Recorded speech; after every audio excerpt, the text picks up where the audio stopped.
Hey guys, it's Roderick and I'm here with Capote versus the Swans. Now I know y'all gonna have an attitude because I am 4 episodes behind, but it is my birthday month.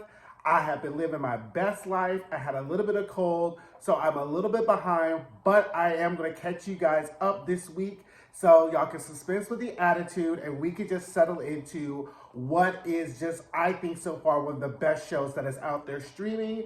So, if you're new to this channel, this is where we review television, films, reality television, comic books, all bundled up with the key with the eye towards acting, directing, and screenwriting.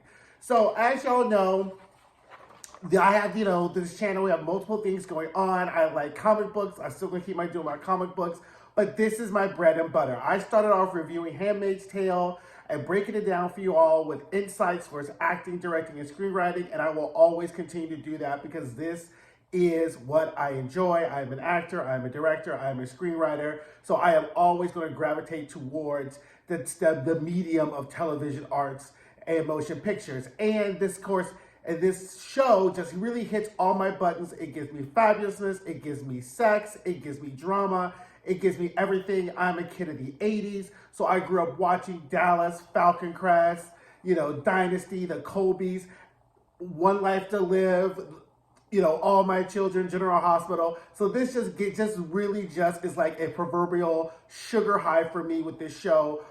And on top of that, it is well done. It is well directed. It is well acted.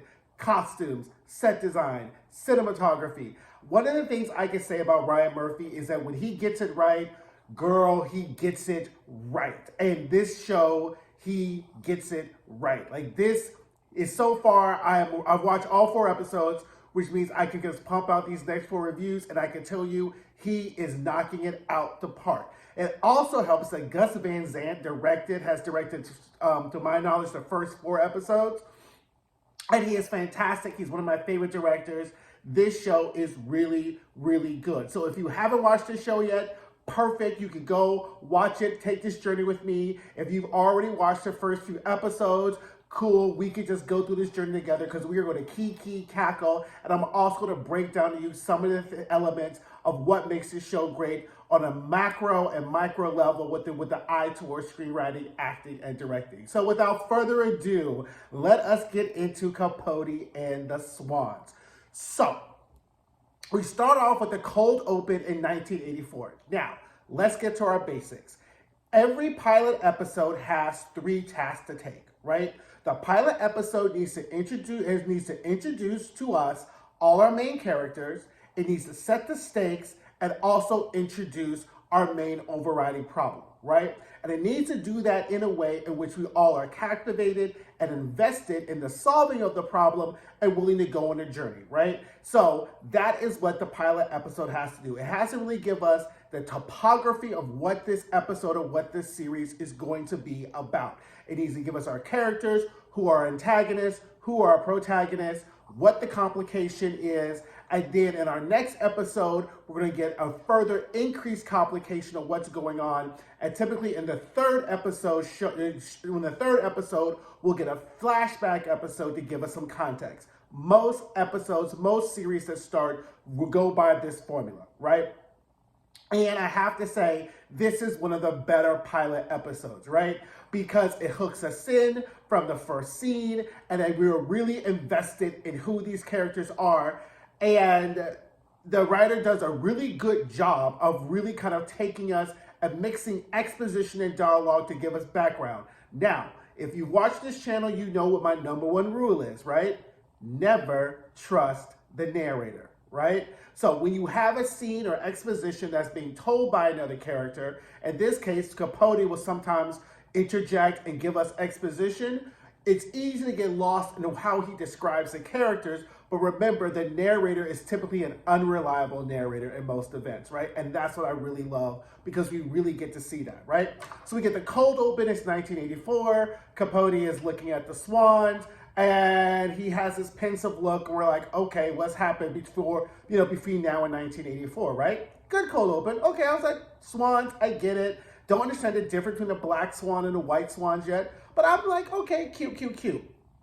Now we go to 1984. Capote is wishing, girl, this Tom Holland plays such a good old gay. Like, these are the old gays that I know, who I grew up in my gaydom coming up with. Girl, he is swishing in, telling the staff, moving them around, handing them dollars, being like, take the kids to see Chitty Chitty Bang Bang, move them out. And I was like, girl, what is going on?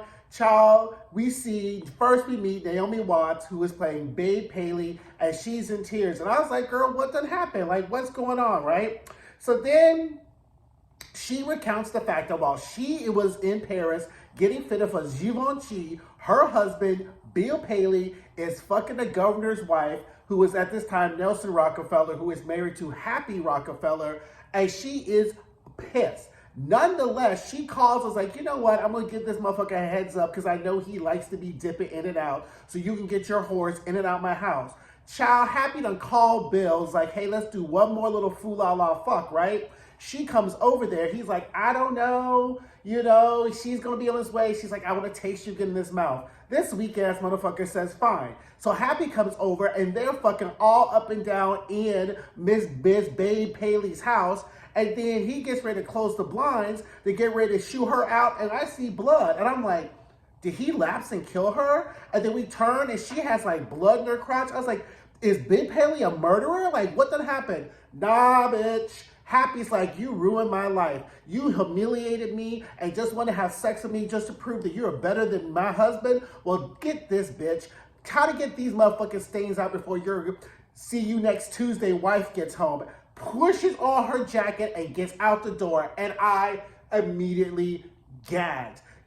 These young chicks out here don't know. That's how you get a motherfucker back, right? Don't worry about showing up at his job. Don't worry about trying to scratch his car. No, you have him on his hands and knees trying to get menses out of his pure white carpet before his wife get home. So Babe is like, she shows up and she's like me, like, was somebody shot? Did a werewolf come in the mall? Nah, he got to explain where the hell this came from. And she is mortified and she is angry. And then she's like, I'm going to leave him. I'm going to divorce him. And Truman's like, okay, girl, now you're getting ahead of yourself, right? Because let's think about this a couple of steps. What are you going to do? Be up in Westchester because you can't be in the city because you can't see him? He's the head of CBS, so you're going to go watch no TV because every time you turn on the TV, you're going to be thinking about him and you'll be one of them sad, lonely women who can't come in society. Nah, make him pay. Isn't Princess Margaret trying to get rid of one of her paintings? Isn't there another one? Figure out what you want and make him pay for it. She's like, but I'm so humiliated. I'm so hurt. He's like, nah, you're not hurt. It's your ego because he don't fuck somebody who's less attractive than you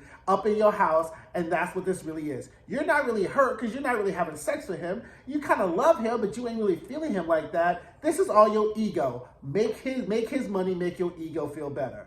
And I said, you know what?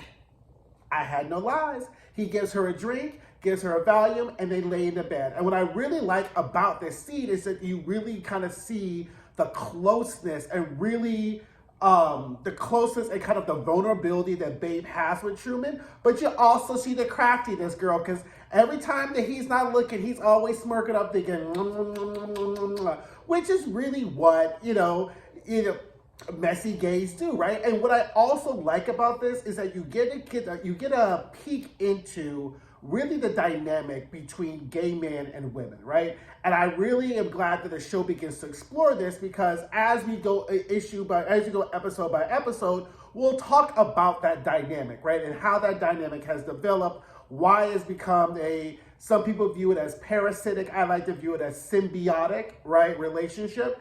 And you get to kind of get the opening salvo of this with Babe and Truman's relationship, right?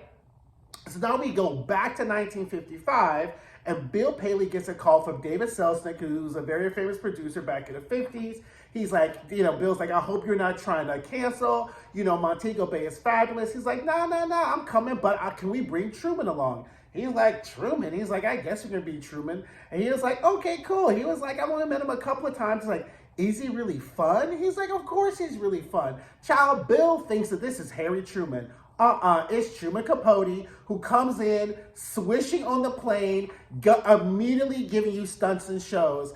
Because Bill's like, he meets, this is his first time he meets Babe, and he meets Jennifer Selznick, they're old friends, David. And Bill's like, girl, who is this GAY coming here and just doing the most? And then, he's like, oh, this is a cute plane. Like, bitch, you don't be trying to wow me. I've been in planes before, right? So then they're just having martinis, they're clinking, and Truman is just in his element, right? So it's really him, like, I mean, it's very much a part of, like, singing for your dinner, right? Like, if you're gonna be the novel gay man amongst all these powerful people, you must produce. You gotta give them something that they don't know. And he's an artist, and part of his personality as an artist is to be expressive, is to be opinionated, is to have thoughts, right? So then finally, we get to Montego Bay. Babe is setting out this fantastical place settings. Everything is perfect. We're there. And, and then Truman, of course, is still giving us stunts and shows. And Miss Little Europe, German woman, was not really having it. She's like, I would never let a writer have the last laugh. And, he's not ruffled. He was like, well, who do you think it should be? He's like, it's the person with power. High key, she's over here like, making eyes with Babe or whatever like this. And I was like, this bitch, you a bold bitch to be trying to make eyes with another woman's husband while you up here eating her souffle and shit. But whatever. But then we get into the fact that Truman's talk starts saying like because Bill is like, is there something that you don't know because we know everything? He's like, let me tell you what you don't know. There's a murderess walking around free and y'all know her. And he starts calling her Bang Bang. And then we get introduced to Demi Moore as Ann Woodward. First of all, the makeup with these women is fantastic because none of these women look as old as they do, right? But the way the makeup has been able to transform these women to look like 1950s, kind of tightly pulled together, but not so pulled together, drunken white women has been exquisite. And we get the whole story as told by FX about how Ann Woodward allegedly killed her husband because he's about to leave her, shot him in cold blood, and he is just going in on this woman. And Babe was like, are you talking about Ann Woodward? They're like, we thought this was a mistake. He's like, nah, it's not a mistake. She's a murderess or whatever. And I was like, why is he telling this woman's business like this? Like, there's a difference between being messy, hey girl, because when the scene opens, he's talking about somebody who's fucking all these German boys. That's cute, but girl, to be out here telling people someone's a whole ass murderer, I was like, oh girl, what did Ann do to you? Why are you so salty with Ann about this, right? And I was thinking, in the context of this, if you recall, prior to this show opening, Truman is going off the success of his last novel, In Cold Blood, right? And if you have not seen the movie behind that, it is fantastic. I believe it's called In Cold Blood. But it's about Truman interviewing this mass murderer who's been accused of murdering his family. And through that interview, when he does, he comes out with this novel called In Cold Blood. So I'm thinking to myself, is this because he's having this, like he just can't shake the remnants of having written such a bone-chilling, kind of gruesome novel like this? Or is it because he sat with a murderer, he knows who a murderer is, right? Because those two things could possibly be true. But we don't know, girl, because he done went in all the way on Ann, right? So then the dinner's over, and Truman's outside smoking, pleased with himself, and then he sees Bill out there with Miss Europe 1957 or whatever her name is, fool along in the cottage, and he's like, And Truman, being a very astute kind of person, he's like, okay, girl, let me go see the wife. So he goes in to see Babe, and she's like writing her notebook, a notebook where she writes things that she could do better, right? I was like, oh, that's such a great idea. So she's in there writing, and they're having a cigarette, and she lets the cat out of the bag. She's like, did you see my husband making eyes of Miss Europe 1947? And he's like, yeah, girl, I saw them out in the cottage. And she is mortified. He's like, look, girl, let's have a cigarette. Let me tell you what we're going to do. Me and you are going to be best friends, and I'm going to help you get over this and let you know that you ain't getting nothing to be embarrassed about. Because I know about your car accident. I know how your cheekbones were crushed, and I know that when they reconstructed your face, you were more perfect than ever. So don't ever let some sideshow bitch ever let you feel less than, because you are Babe Paley and you are perfection. And she was like, yeah. So they just sat on the couch and they kikied and whatever, right? So now we get to 1975, and Truman's on the phone. He's haggling with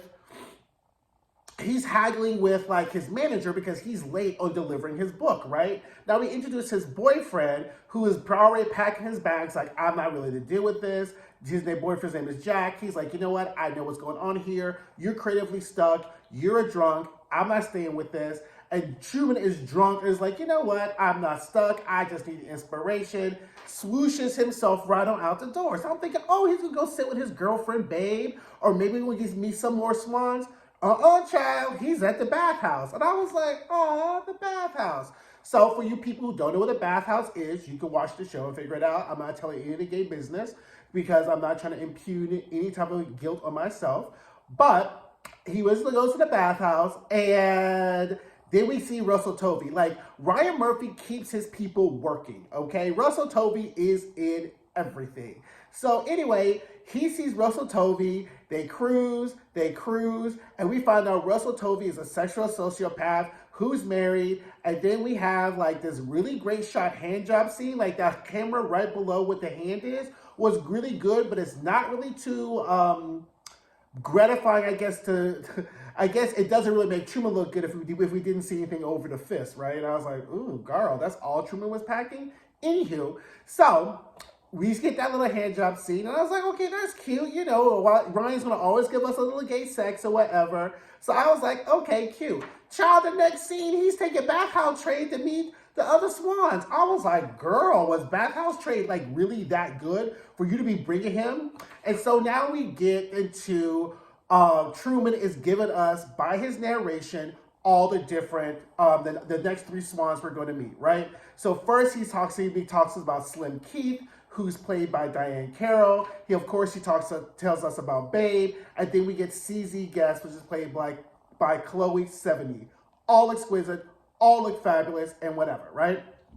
And they're all getting ready to meet at Le Cote Basque, right? Which is, of course, this restaurant on the Upper East Side where they all used to go, right? So they're coming in. He shows up. He's with Bathhouse Trade. And the girls are nice. They're very polite. He's like, oh, you know, I'm a writer too. My name is John O'Shea. I used to make this something hash with some roux. And the girls are like, Then he gets up the bathroom and they are like, girl, what are you doing, Truman? This is a hot ass mess. Slim is like, quit being a fucking idiot. What about Jack? They're like, how can you be upset with me and I'm having an affair and all your husband's having an affair? They're like, look, this is a mess. He's some bank teller from Long Island. He's on his 6th glass of wine, okay? And I was just like, girl, yeah. So they're like, you need to stop this.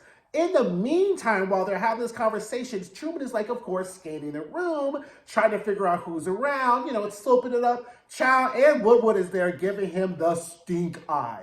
I mean, she is not even a stink eye. She is killing him with laser beams. And he's trying to avoid. And then he keeps talking, and then he turns around, and Slim is like, she's here, she's staring, and Slim's like, you know what, just ignore her, or whatever. So again, when he introduced the whole Ann Woodward character, she's like B level, right? Like the girls at his table are A, they're B. So they know who Ann Woodward is, but we don't know if they really fuck with her like the way she does, right? Because then Bathhouse Trade comes back to the table talking about some nasty mess that he's making, and Ann Woodward is not having it. Demi Moore killed this scene. She just goes in cussing him the fuck out. And the women are just clutching their pearls. They are like, CZ is like with her head down. She's like, girl, will you get a hold of yourself? Babe is like, gets out of her chair at one point, is like, girl, I am not going to be part of this mess. Slim is trying to hold her back. And she's like, bitch, get off of me.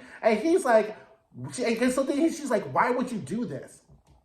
And we find out, based upon Truman, that the reason he's out here spraying Ann Woodward's business is that he heard that she called him a fag, right? And she's like, what? And he was like, so I'm going to show you what an angry fag does when he's been hurt by somebody he likes. And then she was like, what? I didn't call you a fag. I called you a venomous little faggot. And I was like, ah!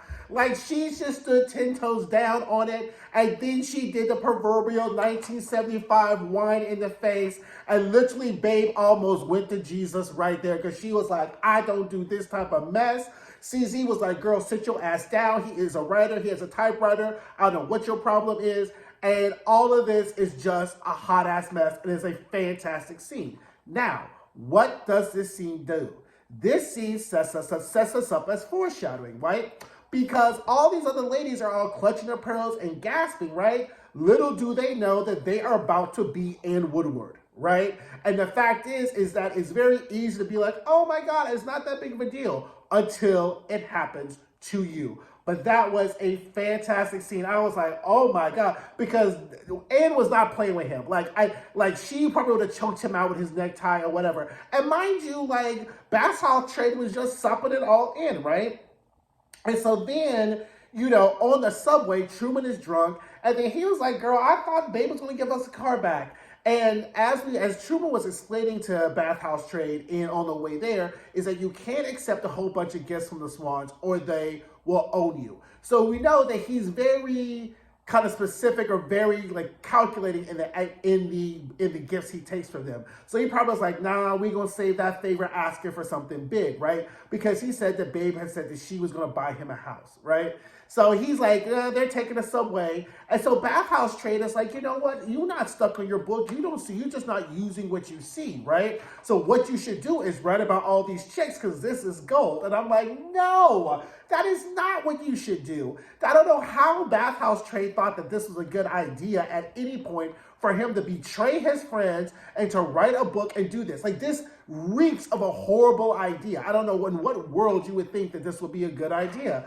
But drunk-ass Truman gets sober, goes home, starts off with the Ann Woodward bang bang, sprays all her business, and then I was just like, oh my God. And then we get an Esquire article about how he done sprayed Babe and Bill Paley. And I was like, oh girl, not Babe. That is your girl. That is your girl. Like, how could you do that? And Bill is like in his office and he is like, oh hell. He goes home and Babe is in tears. She is hurt. Not only is she hurt, and she is embarrassed, right? Because she is just like, this is your fault because you have had so much contempt for me and I have been perfect for you. And he's like, contempt? He was like, because if you have not done this, I would not be embarrassed. And I don't know if I ever love you or if I love you right now, but I loved him and he hurt me. And I was like, oh, babe, no. I mean, this is just a mess. Everybody knows has experienced this, right? Somebody out here telling your whole ass business. And it's one thing when they tell folks your business at school, at work, or your social friends. Her business is an Esquire around the world and all around the world, right? So now she is mortified. Everybody who didn't know her business now knows her business and are whispering or giggling or whatever because all the chicks want to be her and be in their group, right? So everything is about image and perception. So she goes to see her best friend Slim, and Slim is not with the shits, right? She is very calm. She's like, girl, pull yourself together, have you some wine, here's a light for your cigarette. Let me tell you what we gonna do. We gonna kill him. And then she goes, we are going to suffocate him. We're gonna ice him out of society. Because get this tease. She's like, Ann Woodward she unalived herself, right? Because she knew this article was coming out and she did not want to get sprayed and she could not do this. And I was like, right. And then she's like, he killed Ann. Now Slim is acting all high and mighty, but I didn't see you weren't really fucking with Ann like that when she was there. So I was like, well, this is a kind of like interesting twist for you to be all about the vindication of Ann, because when Ann was at the restaurant the other day, or the other week, or the other month when y'all saw her, y'all weren't really on her side. Y'all were like, shoe fly, shoe bitch, right? But now somehow Ann's unaliving has somehow like gotten the stick up Slim's ass, and she's like, we are going to freeze him out. And I was just like, oh no. And I was just like, and Babe is again devastated, tear-stained, upset. And then we end with Truman back looking at the Swans. So let's review. Interested in our characters? Check. High stakes? Check. Complications? Check.